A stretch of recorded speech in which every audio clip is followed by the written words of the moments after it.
bookseller. I sell books. I'm a businessman. That doesn't necessarily mean that I believe in capitalism. It just happens to be what I'm doing now. SRI created a simplified questionnaire with just 30 key questions.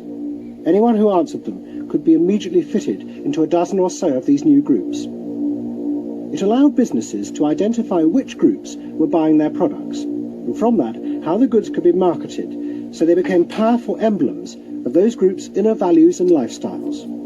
It was the beginning of lifestyle marketing. So it allowed people not just to look at people as demographics, group of age and income and whatever, but to really understand the underlying motivations. I mean, most of marketing was looking at people's actions and trying to figure out what to do. But what we were doing is we were trying to look more into people's underlying values so that we could predict what is their lifestyle, what kind of house do they live in, what kind of car do they drive. So the corporations were then able to sell things to them by understanding them, by having labels, by knowing what these people look like, where they live, what their lifestyles are. If a new product expressed a particular group's values, it would be bought by them. This is what made the values and lifestyle system so powerful. Its ability to predict what new products self-actualizers would choose. And this power is about to be demonstrated dramatically. Valves would show it could predict not just the products they would buy, but the politicians they were going to choose to elect. Yeah, all right, you lot. So, quick Nick Shabazz for the end of the video. Let's see. So, yeah, I didn't buy this from Atroposknife directly. I bought it from a company called Vowler Knives, another sort of knife supply company in Russia, run by a guy called Alexei. Very friendly, good customer service. And I picked this up last Black Friday for $180.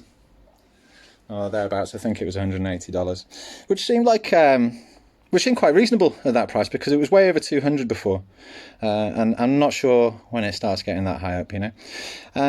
But yeah, I mean, I've got 4 of these knives, so you know, obviously I think they're quite good. I think the blades with Atropos are epic. I love looking at this. I think the handles with Atropos are functional, which I suppose now I think of it, I should probably... Yeah, people call these, say these are custom knives. I think there's a difference between custom and handmade. I pointed out sort of the handmade sort of feel to these before with the different tang shapes and stuff here. So yeah, when you're getting one of these, the handles, yeah, functional. And you notice that I go for these, the G10 in titanium. I think they feel more comfortable. I think ones with the holes in are a lot more grippy. I think the titanium handles that everyone likes to go for, the titanium channel, I think this is just sort of a bit of a buzzword. You know, they're good on some knives, but I think with the Atropos, unfortunately I have to say I think they're an unfinished product. The channels feel sharp. I mean, these aren't the best either, but the channels feel sharp when you're flipping it, which it makes me feel really uneasy. And you know, if you bang yourself with the corners, they're still sharp. But on this, it's acceptable. So yeah, I'll give you the usual. There's the wiggle. As I've just put this together.